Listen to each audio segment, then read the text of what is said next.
नमस्कार मित्रांनो, स्वागत आहे तुमचं आणखीन एका नवीन व्हिडिओमध्ये। आजच्या भागात आपण आगाशिव येथील बुद्धकालीन लेण्यांना भेट देणार आहे। येथे येण्यासाठी आपल्याला कराड नजीक पुणे बेंगलोर महामार्गाजवळ जखीनवाडी म्हणून एक गाव आहे। या गावाजवळ आल्यावर येथून 1 ते 1.5 किलोमीटर अंतरावर या लेण्या आहेत। या डोंगराच्या पायथ्यापर्यंत जाण्यासाठी चांगला मार्ग आहे। आपले 2 चाकी किंवा 4 चाकी वाहन असेल तरीही ते या पायथ्यापर्यंत जाईलच। पायथ्याला आपण वाहन लावून थोडंसं अंतर पुढे चालत गेल्यावर आपल्याला या पायऱ्या लागतात आणि इथून चढण चढायला सुरुवात होते। वरती जाण्यासाठी साधारण 400 पायऱ्या चढाव्या लागतात।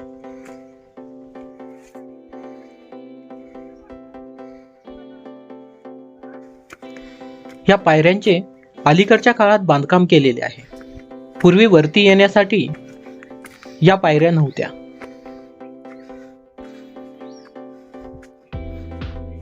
वरती आल्यावर आजूबाजूचा परिसर आपल्याला काही असा दिसतो।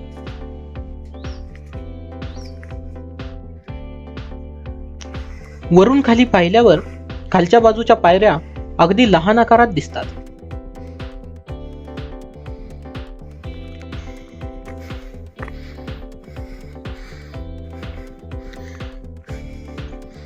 पायऱ्या चढून वरती आल्यावर समोर दिसणारा हा संपूर्ण परिसर हा या लेण्यांचा परिसर आहे। इथून डाव्या बाजूला वळल्यावर आपल्याला या परिसरातील पहिली गुफा लागते।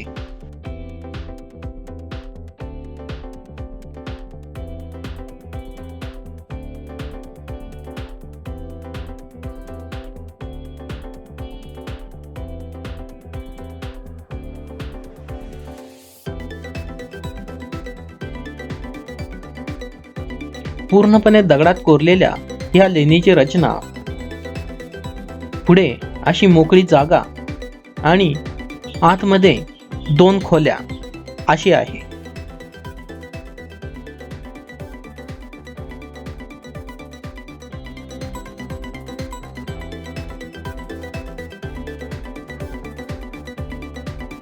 आणि बाहेरील बाजूस पाण्यासाठी अशा प्रकारचा एक कुंड आहे।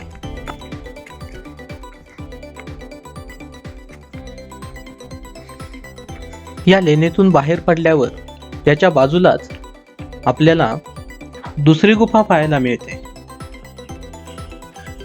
पहिल्या रचनेपेक्षा ही रचना थोडीशी मोठी आहे।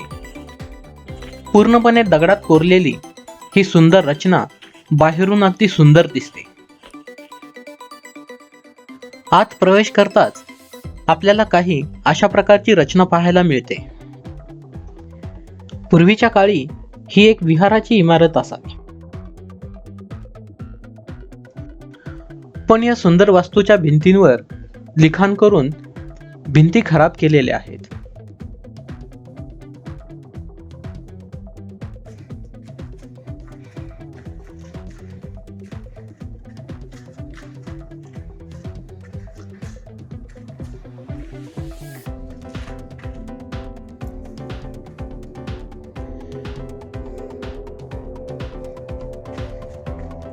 या ठिकाणी पडझड झालेली जागा दिसत आहे। या ठिकाणी सुद्धा एखादी वास्तू असावी।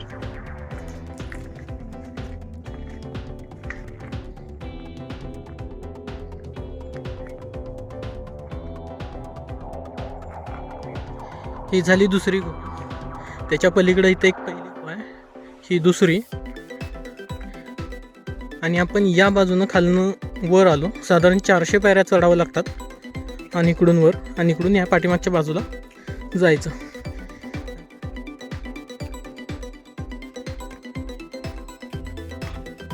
कराडच्या सभोवती असणाऱ्या डोंगरात आपल्याला ही लेणी आढळतात। या लेण्यांची रचना पाहिली असता आपल्याला ही लेणी बौद्ध भिक्खूंच्या वर्षावासासाठी खोदलेली दिसतात। पावसाळ्यात 4 महिन्यात एका ठिकाणी विश्रांतीसाठी स्थिर राहणे याला वर्षावास किंवा पाली वसावात असे म्हणतात.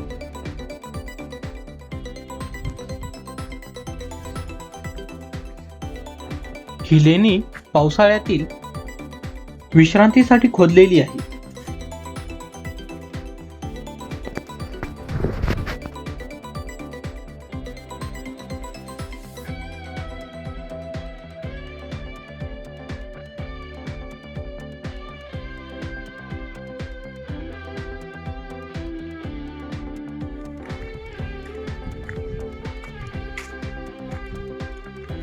आगाशिव लेण्यांच्या 6व्या क्रमांकाच्या लेणीजवळ आता आपण आलेलो आहे. हे एक चैत्यगृह आहे. सुरुवातीलाच प्रवेशद्वारावर आपल्याला एक सिंह आणि त्याच्या बाजूलाच अशोक चक्र पाहावयास मिळते. या लेण्यांमध्ये ठराविकच लेण्या सुस्थितीत आहेत. त्यातीलच ही एक लेणी. पूर्वीच्या काळी या ठिकाणी प्रार्थना केली जायची आणि ही वरील जागा दिसत आहे ही या भागात प्रकाश पडण्यासाठी ठेवलेली आहे.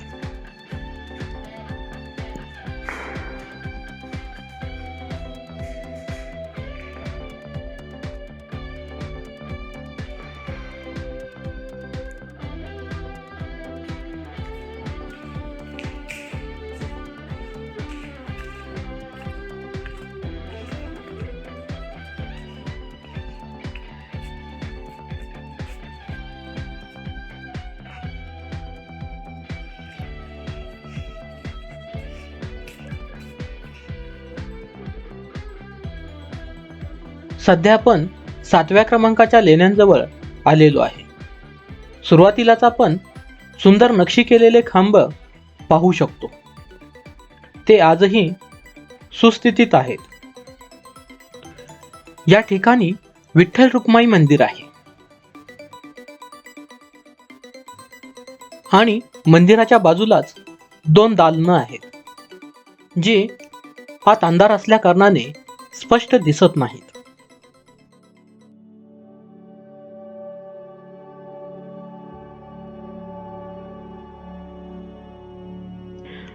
साधारण प्रत्येक लेण्यांसमोर पाण्यासाठी अशी व्यवस्था करण्यात आलेली आहे.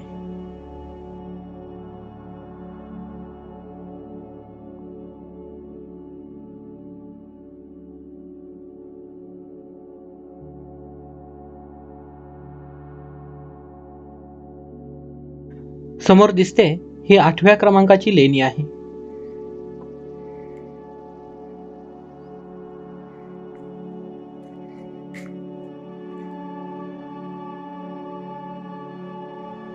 आणि यामध्ये 2 लहान आकाराच्या खोल्या आहेत ज्या बहुधा बौद्ध भिक्खूंच्या वास्तव्यासाठी असाव्यात.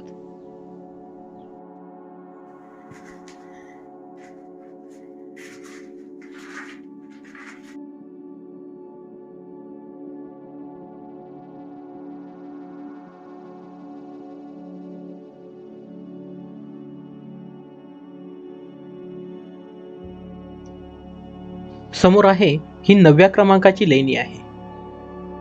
ज्याप्रमाणे सर्वच लेण्यांच्या समोर पाण्याची व्यवस्था आहे तशी इथेही आहे.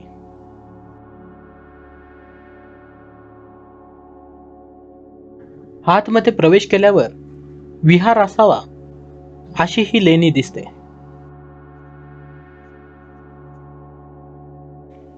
या लेणीत आपल्याला लहान आकाराच्या खोल्या आढळतात.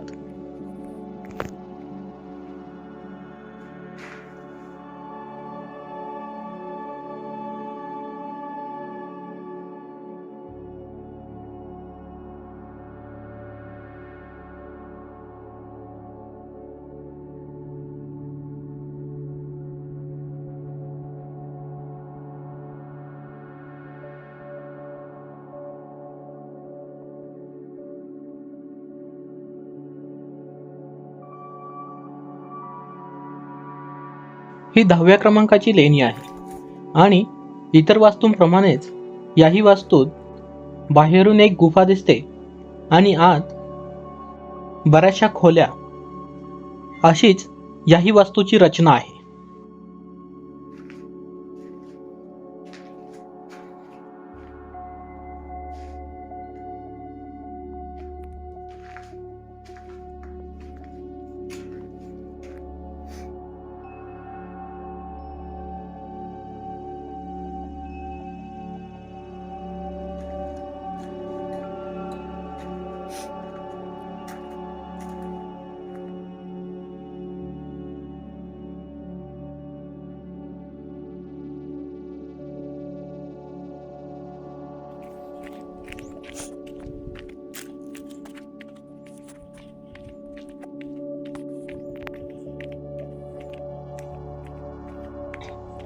ही 11व्या क्रमांकाची लेणी आहे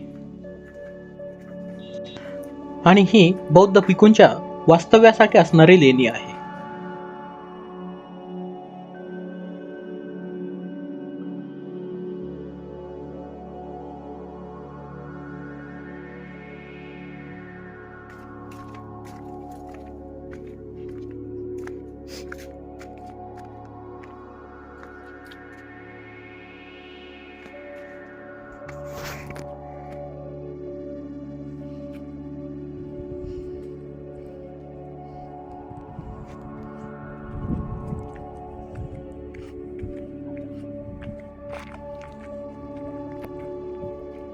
समोर असणारी लेणी ही 12व्या नंबरची लेणी आहे. हे एक चैत्यगृह असावं. अशा प्रकारचा ह्या खोलीत एक स्तूप आहे. हा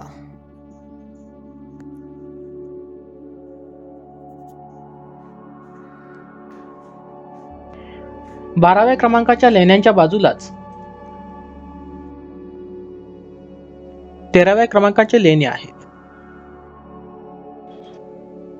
या लेण्या बौद्ध भिक्खूंच्या वर्षावासासाठी असल्या कारणाने सर्वच लेण्यांच्या रचना ह्या आपल्याला एकसारख्या आढळतात.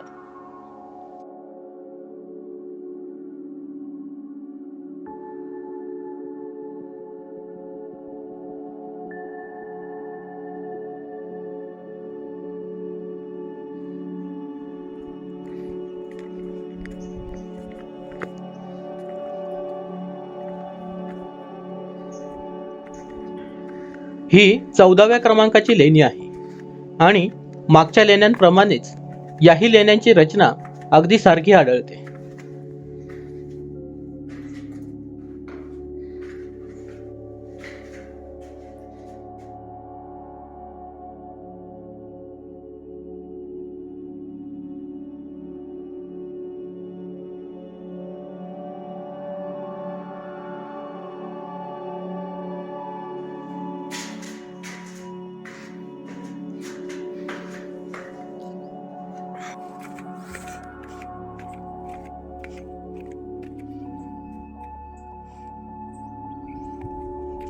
आगाशिव पायथ्यालगतच्या या परिसराला कान्होबा दरा किंवा गिधळांचा कडा असे संबोधले जाते आणि याच कड्यावर ह्या दगडी गुफा आहेत. मागच्या गुफांप्रमाणेच सुरुवातीला याही गुफेत पाण्यासाठी व्यवस्था आणि पुढे गुफेची रचना ही अगदी सारखीच आहे.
आता आपण पुढच्या गुफेजवळ आलेलो आहे आणि आपल्याला या ठिकाणी एक स्तूप दिसतो.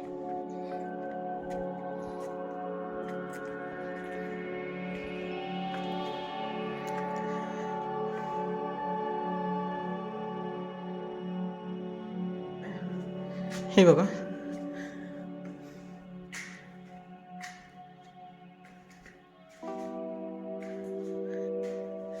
आणि हातात असा एक स्तूप आहे जो मागच्या गुहेत पण आपण बघितलेला अशा प्रकारचा, पण थोडासा मोठा आहे. मागचे दोन लहान होते तुलनेत. तसा पहिला मोठाच होता, पण हा याच्या पाठीमागं बघितलं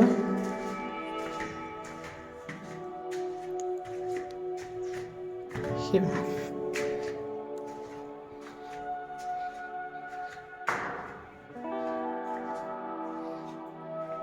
आतून अशा प्रकारचे काही दिसते बघा. आतून बाहेर बघितल्यावर दोन खोल्या, मध्ये एक दरवाजा, पुढच्या भिंतीची अशीच व्यवस्था आणि हा स्तूप.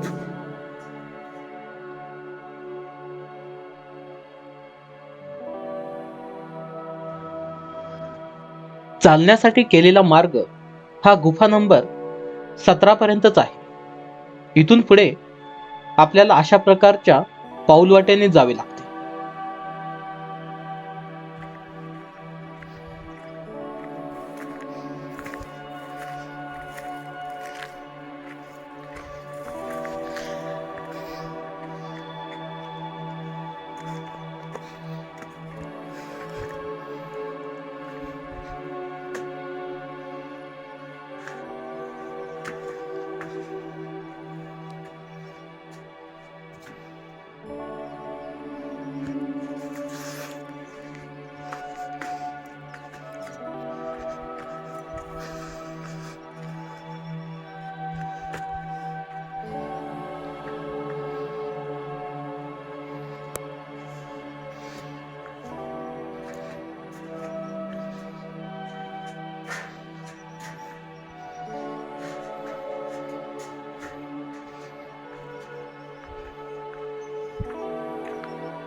ही या भागातली सर्वात मोठी गुफा आहे.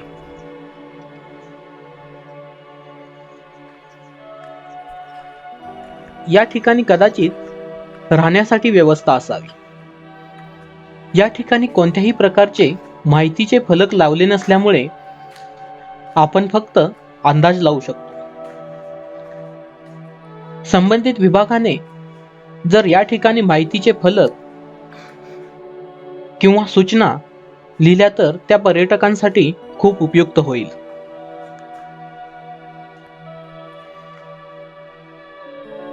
या गुफेत आपल्याला बऱ्याचशा लहान लहान खोल्या आढळतात. त्याचे स्वरूप आतून काही अशा प्रकारचे आहे.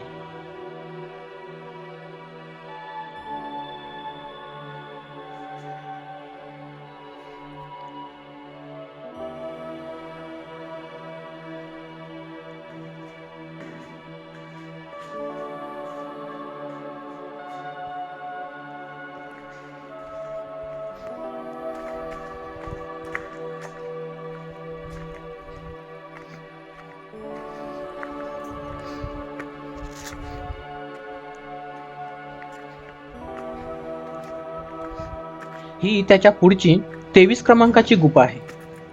याही गुफेची रचना मागच्या गुफेप्रमाणेच अगदी सारखीच आहे.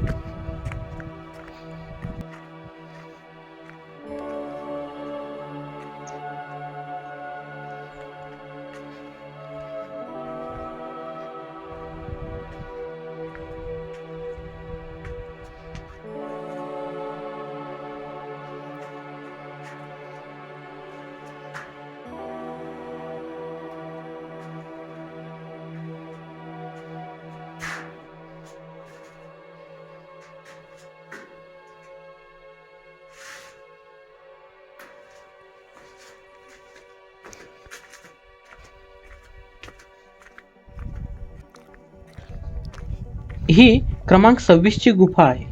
मागच्या गुफेप्रमाणेच याही गुफेची रचना अगदी सारखीच आहे. आगाशिव लेणी म्हणजे इतिहासप्रेमींसाठी एक पर्वणी आहे. आपल्याला पर्यटनाची आवड असेल आणि आपल्याला इतिहासात रुची असेल तर आगाशिव लेण्यांना नक्की भेट द्या.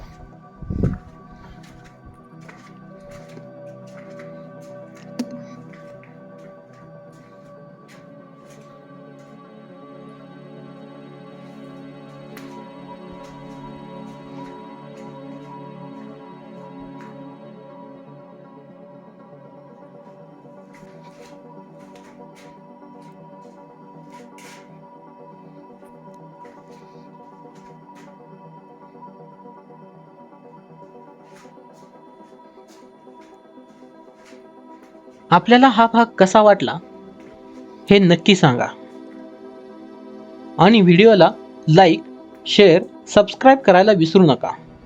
धन्यवाद.